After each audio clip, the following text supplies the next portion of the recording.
എങ്ങനെയാണ് പറയേണ്ടതെന്ന് അറിയില്ല. പറഞ്ഞാൽ സ്ത്രീവിരുദ്ധ ചാപ്പ് കിട്ടുമോ എന്നും അറിയില്ല. കിട്ടിയാലും തരക്കേടില്ല. അമ്മയും ഒരു സ്ത്രീയാണ്. ആ കണ്ണുനീര് കേരളത്തിന്റെ വേദനയാകുന്നൊരു വല്ലാത്ത ദിവസം. അത് പറയാൻ കഴിവില്ലെങ്കിൽ പിന്നെ കോട്ടുവെടുത്തിട്ട് ഇവിടെ വന്നിരുന്നിട്ട് കാര്യമുണ്ടോ? വീടിന്റെ ഉമ്മറ തകാലത്തിൽ അവസാന യാത്രയ്ക്ക് ഒരുങ്ങിക്കിടന്നവന്റെ ജന്മദിനം ഇന്നലെയായിരുന്നു. പ്രായം കേവലം 42 ഉള്ളൂ. ആ താടി കൂട്ടിക്കെട്ടി ചേതനയില്ലാത്ത മുഖത്തേക്ക് നോക്കി, മുത്തേ നിന്റെ മുഖമൊക്കെ മാറിപ്പോയല്ലോടാ മോനെ എന്ന് വേദനിക്കുന്ന ഒരു പെറ്റവയറിന്റെ വേദന കണ്ടു നിൽക്കാവതാണോ? ലോകത്തിലെ ഏറ്റവും വലിയ വേദനയുടെ പേര് അമ്മയുടെ പുത്രദുഃഖമെന്നാണ്. ദീപകിന്റെ തലക്കൽ കൊളുത്തിവെച്ച നിലവിളക്ക് പോലെ അച്ഛനും അമ്മയ്ക്കും കുടുംബത്തിനും ആ വീടിന്റെ ഒരേയൊരു വെളിച്ചം താനെയങ്ങ് കിട്ടുപോയതല്ല. റീച്ചിനും ഷെയറിനും വേണ്ടി അഹങ്കാരത്തിന്റെ പരകോളിൽ ഒരു സ്ത്രീ അടിച്ചു കെടുത്തിയതാണ്. ഒരു കുടുംബം നാനാവിധമാക്കിയതാണ്. അങ്ങേയറ്റം വേദന ഉണ്ടാക്കുന്ന ഒരു ആത്മഹത്യയിലേക്ക് ചാടി വീണ് അവരുടെ രാഷ്ട്രീയവും മതവും ചികഞ്ഞ് 10 വോട്ടിനുള്ള സ്കോപ്പുണ്ടോ എന്ന് നോക്കുന്നവരുണ്ട്. ചെറുനക്കുന്ന ചെന്നായ്ക്കൾ, അത്തരക്കാരെ വിട്ടേക്ക്. ഇവിടെ പ്രശ്നം അതല്ല.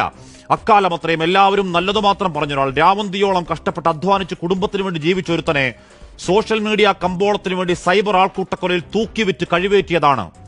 നവീൻ ബാബുവിന്റെ കാര്യത്തിൽ എപ്പോഴും പറഞ്ഞതുപോലെ മരിച്ചുപോയവർക്ക് വേണ്ടി ആഞ്ഞുവാദിക്കൽ ഉത്തരവാദിത്തമെന്ന ബോധ്യത്തിൽ മാത്രമല്ല, വീഡിയോ പലയാവർത്തി കണ്ട ബോധ്യത്തിൽ പറയുന്നു.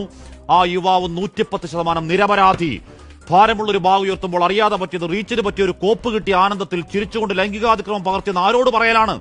ആദ്യമിട്ടൊരു വീഡിയോ എറിച്ചില്ല, പിന്നെ ആ സ്ലോ മോഷൻ പല ആംഗിളിൽ എഡിറ്റ് ചെയ്ത് സാരോപദേശം തള്ളിക്കയറ്റിയ വീഡിയോ ഇന്നലെ അപ്പോൾ 27 ലക്ഷം പേര് കണ്ടെങ്കിൽ ഒരുത്തനെ പച്ചക്ക് വെട്ടിക്കീറി ഇറച്ചി കഷ്ണം വിൽപ്പനയ്ക്ക് വെച്ചതിന്റെ കൂലിയാണ്.